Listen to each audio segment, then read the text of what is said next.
કચ્છી ગુજરાતી સરિતામાના ચેનલમાં આપણું હાર્દિક સ્વાગત છે। આજે આપણે બનાવીશું તપકીના લોટનો હલવો।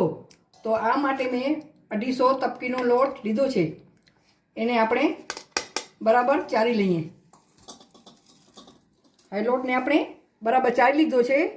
હવે એમાં 1 ગ્લાસ આપણે પહેલાં પાણી રેડીએ, એને લિક્વિડ જેવું બનાવી લઈએ। હજી એમાં પાણી જોશે, આપણે અડધો ગ્લાસ જેટલું પાણી ઉમેરીએ। 250 લોટમાં મને 1.5 ગ્લાસથી ઓછું પાણી જોયું છે। આવી રીતે આ લિક્વિડ જેવું બનાવી લઈએ। હવે આપણે કેવી રીતે બનાવશું તે તમને જણાવું। હવે આપણે ગેસ ચાલુ કર્યો છે, એમાં આપણે આ 1.5 ગ્લાસ પાણી એડ કરી દઈએ। હવે એમાં 250 ખાંડ નથી નાખી, પણ મેં 200 ગ્રામ નાખી છે। અમે ઓછું થોડું ગળ્યું ખાઈએ છીએ, આમાં 250 ખાંડ જ જોઈએ। વધારે મીઠું ખાતા તમને 250 જ નાખવાની। આવી રીતે ખાંડ નાખી દેવાની ને બરાબર એને ગરમ થવા દઈએ આપણે।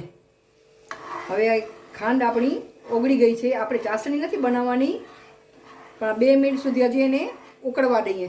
હવે એમાં 2 ચપટી જેટલો કલર એડ કરી દઈએ, જેથી એનો કલર મસ્ત આવે। તમે મનગમતો કલર નાખી શકો છો, અને તમને કલર વગર બનાવવું હોય તો એમને એમ પણ તમે બનાવી શકો છો। હવે એમાં આપણે આ 3 ચમચી ઘી એડ કરી દઈએ।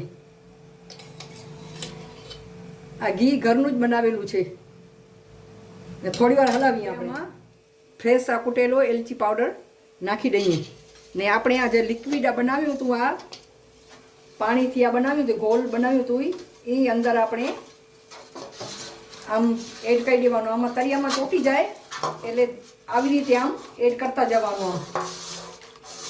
આ તપકીના લોટને આરા લોટ પણ કહે છે।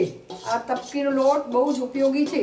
નાના છોકરા હતા ત્યારે મોઢા આવી જતા, તો આ તપકીનો લોટ મારી દાદી એમને મોઢામાં નાખી દેતા તો મોઢામાં રાહત થઈ જતી, એટલા એના ગુણ છે। આ તપકીના લોટનો શીરો આપણે ઉપવાસમાં પણ ખાઈ શકીએ છીએ ને બહુ જ ટેસ્ટી થાય છે। આ તપકીનો લોટનો હલવો હું નાની હતી, 8મા ધોરણમાં ભણતી ત્યારે વેકેશનમાં મારા માસીના ઘરે જતી, ત્યારે મારી માસી બનાવતી, તેની પાસેથી હું જોઈને શીખી છું। આને આમ સતત કન્ટિન્યુ આમ ધીમા તાપે આમ હલાવતા જ રહેવાનું। આમ એને અંદર નીચે તળિયામાં ચોંટવા નહીં દેવાનું। આવી રીતે આમ કન્ટિન્યુ આમ હલાવતા જ રહેવાનું। જોઈ લો છો તમે, આમ કેવો મસ્ત મજાનું ચકતા જેવો થઈ ગયું છે। આવી રીતે આમ હલાવતા જ રહેવાનું ધીમા તાપે એને। આમાં હલાવવાની ધીરજ છે, આમાં કન્ટિન્યુ આપણા હાથ દુખી આવે પણ હલાવતા રહેવાનું। આ બહુ ટેસ્ટી થાય છે। મહેમાનો આવે તો આપણે બનાવીને આપીએ તો એ પણ આ બહુ સરસ લાગે છે। મારી નણંદને તો આ હલવો બહુ જ ભાવે છે, અને ડાયાબિટીસ છે છતાં આ તો હલવો બહુ જ ખાય। હવે આપણે આમાં કાજુ બદામ નાખી દઈએ। તમે મનગમતા ડ્રાયફ્રૂટ આમાં નાખી શકો છો। થોડી કિસમિસ નાખી દઉં અને હજી આપણે કન્ટિન્યુ હલાવતા રહેશું। હવે ઉપરથી આપણે 1 ચમચ ઘી અંદર એડ કરી હવે 1 મિનિટ માટે આપણે એને હલાવી લઈએ। આ જોઈ શકો છો આપણો કેવો મસ્ત મજાનો હલવો બન્યો છે। તમને એમ થતું હશે કે અત્યારે જ ખાઈ જઈએ, બહુ મસ્ત બને છે। જેણે મારા હાથનો હલવો ખાધો હશે એને ખ્યાલ જ હશે આ કેવો હલવો બન્યો છે એમ। હવે આપણો હલવો રેડી થઈ ગયો છે। આપણે ગેસની ફ્લેમ બંધ કરી લઈએ। હવે આપણે આ ઘી લગાવેલી ડીશ છે એમાં આપણે કાઢી લઈએ ને એને સેટ કરી લઈએ આપણે બરાબર।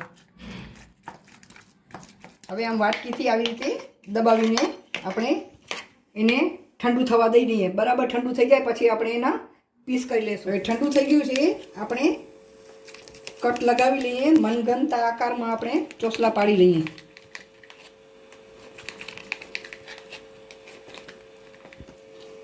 હવે આપણે કટ લગાવી લીધા છે। આ જોઈ શકો છો તમે કેવો મસ્ત મજાનો આ પોચો પોચો હલવો બન્યો છે। તમે જોઈ શકો છો, આ જો કેવા ચોસલા પડ્યા છે। આ મસ્ત મજાનો આ હલવો તૈયાર છે। આપણો તપકીના લોટનો મસ્ત મજાનો હલવો, ઓછા ઘીમાં, ઓછી સામગ્રીમાંથી ને ઓછા ખર્ચે ફટાફટ બનતો આ તપકીના લોટનો હલવો બેસ્ટમાં બેસ્ટ, સ્વાદમાં બહુ જ ટેસ્ટી હોય છે। આ ચોક્કસથી તમે ટ્રાય કરજો અને તમારા ઘરે મહેમાન આવો તો મહેમાનોને બનાવીને આપજો તો મહેમાનો પણ તમારા ખુશ થઈ જશે. મારી રેસીપી તમને ગમે તો લાઈક શેર કરજો અને મારા ચેનલને સબસ્ક્રાઈબ કરજો.